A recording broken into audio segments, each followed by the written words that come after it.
Hello everyone, स्वागत है आप सभी का एक बार फिर से हमारे YouTube platform the physics game पर।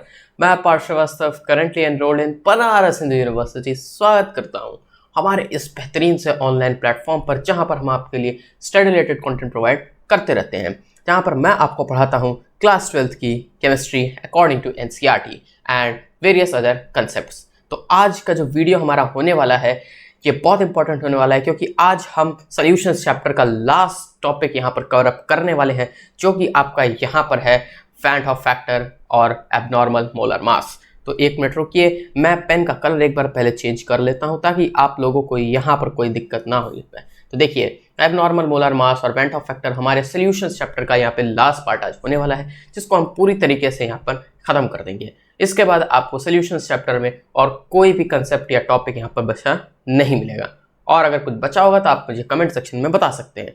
तो चलिए वीडियो को शुरू करते हैं, और वीडियो में आगे बढ़ने से पहले वीडियो को लाइक जरूर कर देना यार, और चैनल को सब्सक्राइब करना, बेल आइकन को ऑल पर रख के, ताकि लेटेस्ट अपडेट्स तुमको वीडियोस की लगातार मिलती रहे। तो चलिए शुरू करते हैं। तो देखिए, आज हम यहाँ पर बात करने वाले हैं एबनॉर्मल मोलर मास। तो सबसे पहले आपके दिमाग में तो ये सवाल आ रहा हो कि एबनॉर्मल मोलर मास क्या होता है। तो ऐसा समझ लीजिए कि जैसे कि NaCl जो हमारा होता है, एक एग्जांपल, तो NaCl का अगर हम लोग यहाँ पर मॉलिक्यूलर वेट देखें या उसका मोलर मास देखें तो 58.5 का आता है, और जब भी हम उसे किसी भी सोल्यूशन में डिसॉल्व करेंगे तो क्या होगा, वो टूटेगा दो अलग अलग पार्ट्स में, Na+ में, Cl- में। ये सभी आप जानते हैं, जिसमें Na+ आपका कैटायन होगा और Cl- आपका एक एनायन होगा। अब इसके पास पॉजिटिव चार्ज है, उसके पास नेगेटिव चार्ज है। लेकिन अगर हम दोनों को इग्नोर कर दें कि दोनों टूटे नहीं हैं, हम सिर्फ 1 मोल ऑफ NaCl हमने उसमें सोल्यूशन में डाला है, तो उसका वेट 58.5 है। और ये तो हमें थ्योरेटिकली यहाँ पे डिराइव करके और एक्सपेरिमेंटली हमें डिराइव करके अकॉर्डिंग टू कॉलिगेटिव प्रॉपर्टीज पता चलता है, या हमने यहाँ पर पता किया है या निकाला है, जो भी हो। तो क्या वो एग्जैक्ट 58.5 है, जिस बात की क्लैरिटी नहीं थी, और इस बात को प्रूफ किया था एक बहुत ही फेमस साइंटिस्ट वेंट हॉफ जी ने। उन्होंने यहाँ पर बताया था कि उन्होंने अपना एक तरीका दे दिया कि जो भी कंपाउंड को आप किसी भी सोल्यूशन में डालेंगे, उसका जो भी मोलर मास रहेगा वो वहाँ पर नॉर्मल नहीं रहेगा, उसमें कुछ ना कुछ एबनॉर्मेलिटी देखने को मिलेगी, यानी कि एग्जैक्ट वो नहीं होगा। और जो भी उसकी ट्रू वैल्यू रहेगी, उसको जब भी हम लोग जानेंगे तो वो ज़्यादा ही रहेगी एज कम्पेयर टू जब हम लोग वेंट हॉफ के तरीके से यहाँ पर निकालेंगे, उसके मोलर मास में देखेंगे तो कुछ ना कुछ वहाँ पर डाउनफॉल हमें देखने को मिलेगा as compare to its truth value. यही बात वेंट हॉफ ने हमें यहाँ पर बोला था, तो यही आपका यहाँ पर होता है। तो वेंट हॉफ फैक्टर की हम यहाँ पर बात यहाँ पर करने वाले हैं। वेंट हॉफ फैक्टर को सबसे पहले याद रख लीजिएगा, हम इसको स्मॉल i से डिनोट करते हैं। और एग्जाम्पल के लिए मैंने आपको बता ही दिया है कि जैसे आपने एक मोल ऑफ NaCl लिया है, 1 मोल NaCl को लिया है, इसको हमने डाला है एक बीकर में जिसमें कोई ना कोई सोल्यूशन यहाँ पर पड़ा हुआ है, और इसको डालते ही क्या हो रहा है, ये यहाँ पर Na+ में टूट रहा है और साथ में Cl- में, और बाकी यहाँ पर पूरा ये हमारा यहाँ पे सोल्यूशन है, जैसे कि यहाँ पे था ये, ठीक है। तो हमने इसको इग्नोर किया, हमने माना कि पूरा NaCl एक में गया, तो इसका जो भी मोलर मास था वो एबनॉर्मल है, वो ट्रुथ वैल्यू जरूर है, लेकिन उसमें कुछ ना कुछ वहाँ पर एबनॉर्मेलिटी देखने को मिल रही है। इसी को निकालने का तरीका वेंट हॉफ ने हमें यहाँ पर बताया था।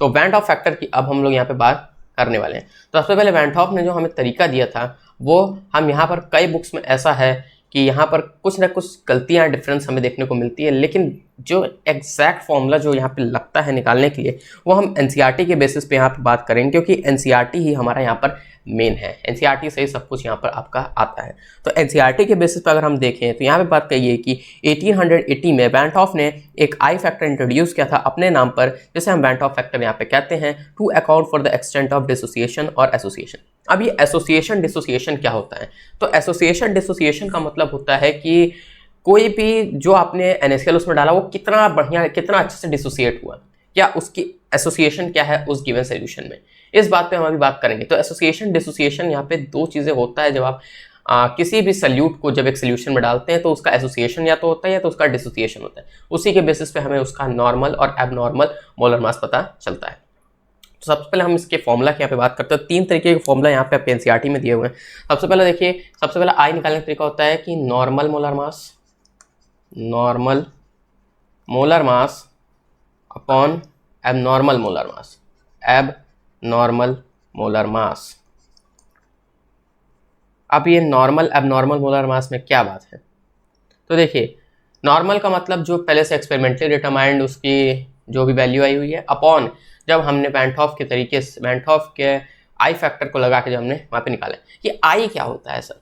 आई जो है ये और कुछ नहीं, जैसे कि मान लीजिए आपने एक सोल्यूशन में NaCl डाला है, तो अब आपको तो मालूम है कि उसमें एक NaCl गया, एक Cl- गया, तो टोटल उसमें 2 आयंस हैं, तो I की वैल्यू यहाँ पर 2 हो जाएगी। एक Na+ गया है, एक Cl- गया, दोनों को जोड़ देंगे तो 2 आएगी। लेकिन जब हम कॉलिगेटिव प्रॉपर्टीज में बात करते हैं तो हम कंसिडर करते हैं कि वो NaCl एक ही पूरा उसमें डाला गया है, हम ये नहीं बात करते उसके आयंस क्या हैं, तो उसका एग्जैक्ट हमें ट्रुथ वैल्यू वहाँ पर नहीं मिल पाता, जो कि एक थोड़ा सा वहाँ पर वैन हॉफ ने उसको गौर किया था और हमें ये बात बताई थी। इसीलिए आई के फैक्टर को इंट्रोड्यूस किया गया, जो कि बताता है कि कितने मोल्स उसमें डिसोसिएट हुए हैं या उसमें एसोसिएट हुए हैं। ठीक है, तो आई वैन हॉफ फैक्टर निकालने का तरीका ये होता है normal molar mass upon abnormal molar mass. और एक और चीज़ यहाँ पे लिखी जाती है, वो होती है कि यहाँ पे क्या होगा, ये होगा आपका ऑब्जर्व्ड कॉलिगेटिव प्रॉपर्टी, यानी कि जो कॉलिगेटिव प्रॉपर्टी आपकी पहले से बनी हुई है, observed colligative property, observed colligative property मतलब जो पहले से आपकी कॉलिगेटिव प्रॉपर्टी है। अब ये अपॉन क्या होगा, एबनॉर्मल मोलर मास, यानी कि कुछ कॉलिगेटिव प्रॉपर्टी में एनहांसमेंट की गई, यानी कि थोड़ा सा उसको चेंज कर दिया गया। तो हम यहाँ पे क्या लिख सकते हैं, ऑब्जर्व की जगह हम लिख सकते हैं यहाँ पर एनहांस कॉलिगेटिव प्रॉपर्टी। ये लिखने के लिए बता रहा हूँ, ये तरीका यहाँ पर आई निकालने का यहाँ पर होता है, जिससे कि आपको पता चल सकता है कि आई की वैल्यू यहाँ पर क्या है। ठीक है, और एक और जो यहाँ पर आई को निकालने का तरीका है वो ये होता है कि number of moles in solution before dissociation और एसोसिएशन,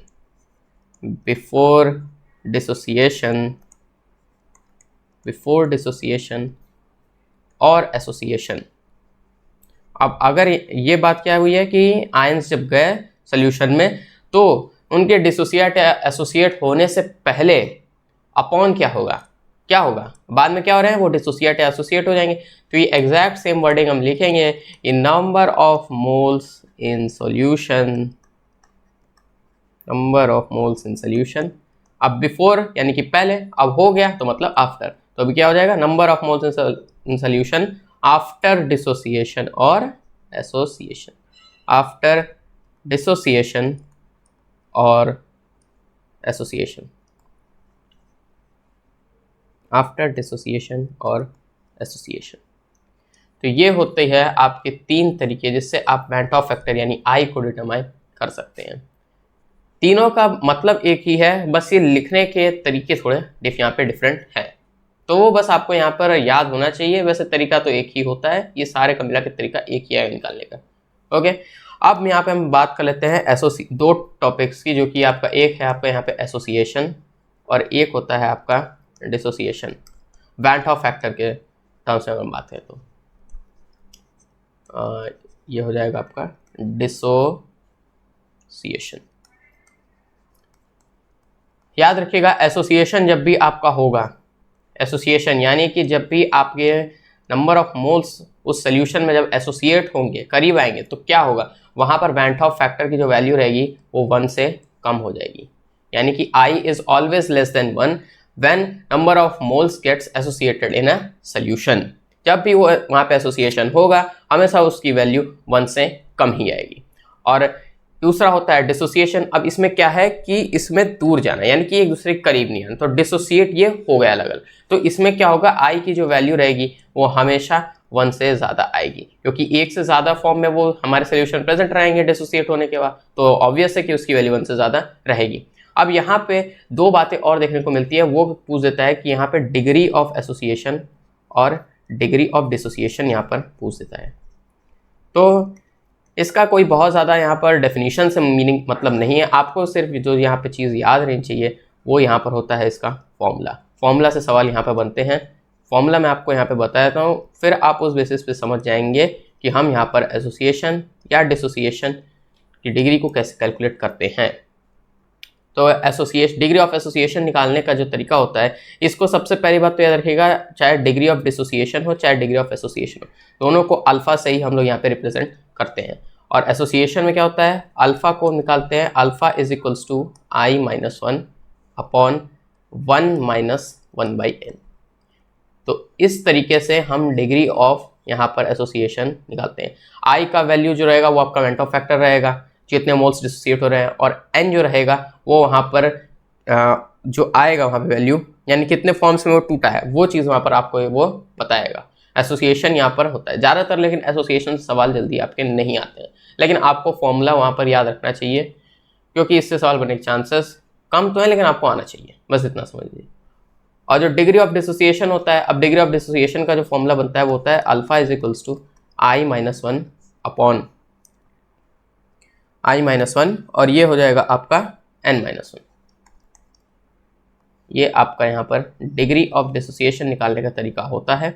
इस तरीके से आप डिग्री ऑफ डिसोसिएशन कैलकुलेट कर सकते हैं, और डिग्री ऑफ एसोसिएशन भी आप यहाँ पे कैलकुलेट कर सकते हैं।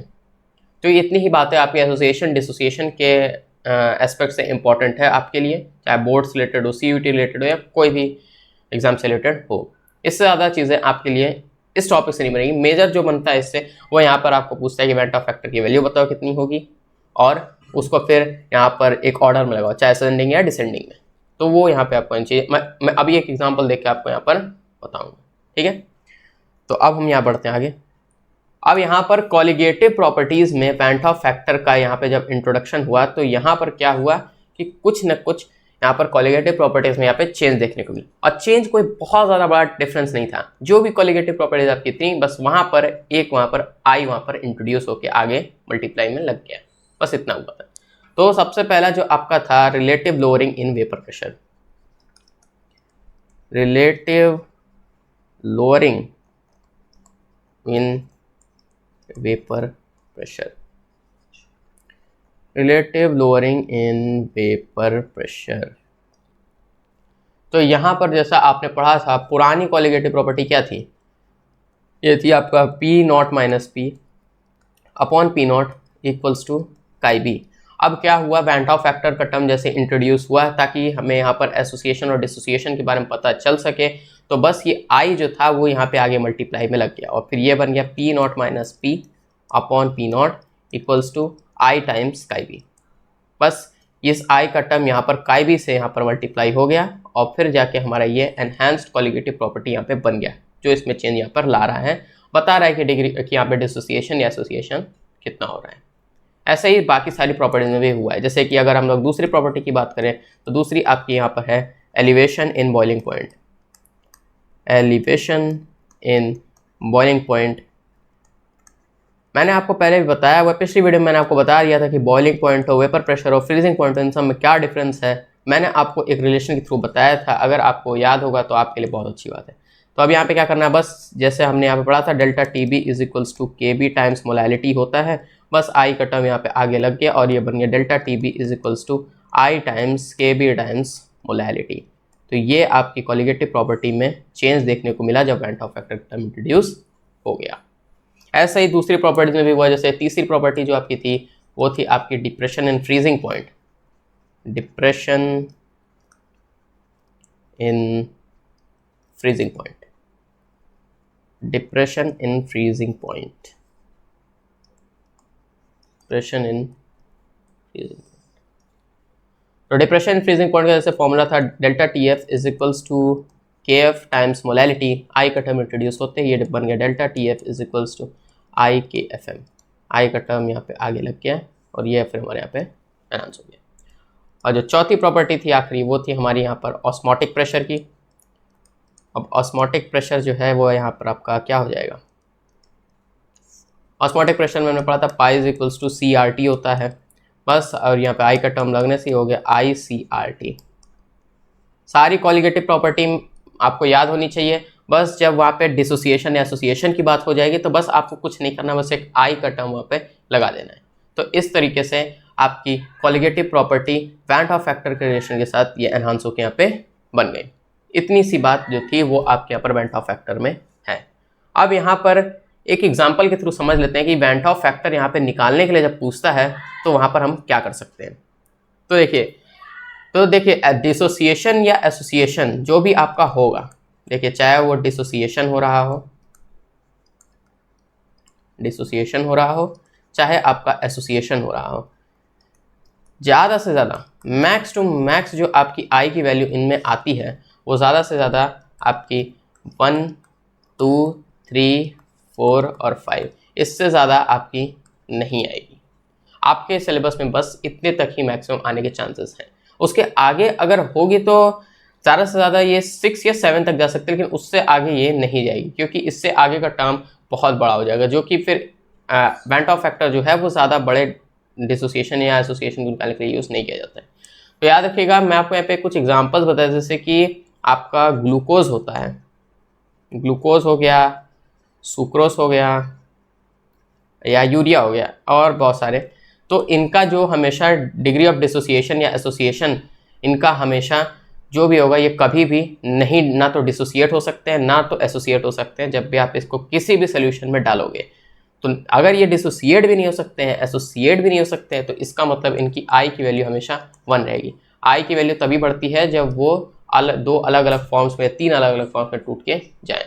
तो ये आपका यहाँ पर आई की वैल्यू हमेशा यहाँ पर 1 होगी। अब अगर 2 वैल्यू की हम यहाँ पे बात करते हैं तो जैसे आपका NaCl हो गया, KCl हो गया, और किसकी बात कर सकते हैं हम यहाँ पे CH3COH की हम लोग बात कर सकते हैं। अरे CH3COH नहीं, सॉरी, एक सेकेंड, एक मिनट, NaCl KC, एक मिनट ना। तो NaCl हो गया, आपका KCl हो गया, और हम किसकी बात कर सकते हैं, और हम यहाँ पे बात कर सकते हैं,